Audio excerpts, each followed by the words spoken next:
There's a moment in time, coach told us, if somebody hit one, it's going to get you going. And starts out running, we just couldn't get that one down to the end when we like really needed threes to get back into the game.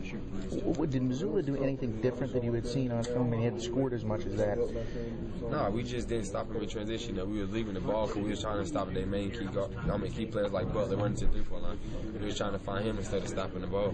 He just took it to the basket and got easy layups. What was the message from Coach in the locker room after this one? What was the message from Coach in the locker room after this one? Well, he's proud of it, all of us. We fought to the end. He told us to hold our heads up. We're going to hold our heads up. But, like we said, we had goals, said we wish we would have reached it. But, we fought hard, and we wanted to win it for those guys that had to go through what they went through before Coach came in, before the new players came. Everybody assumes you're going to be the #1 pick in the NBA draft.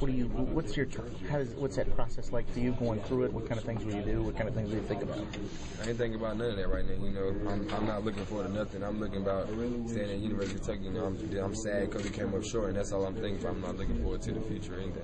John, do you take pride in the fact that you guys won 35 games and somewhat restored the program, or is it just disappointment that you didn't reach Final Four? You take it both ways. You're happy that you put the program's back on the map and we won a lot of games, but you're disappointed that you didn't reach your goal that we had as a team, and that's winning the championship.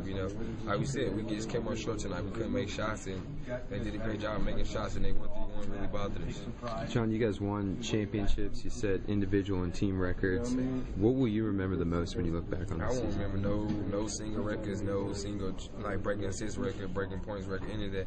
All I remember is being with this team, and the last time we was in this locker room together, all of us being sad that we lost.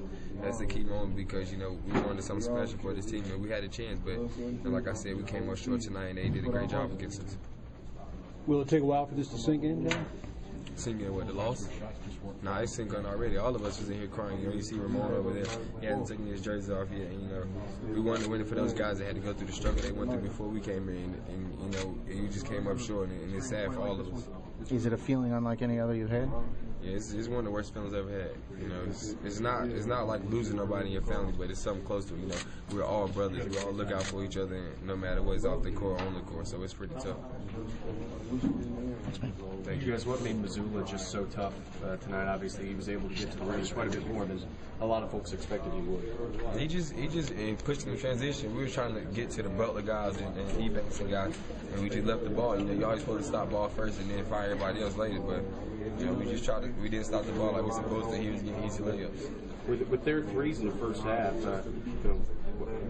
was there any breakdowns, or were they just hitting shots that you felt like it wasn't really breakdowns. We went over the plays they was going to run and stuff. Most of their shots was contested shots. They got hot for a minute, and that's where most of their points came from.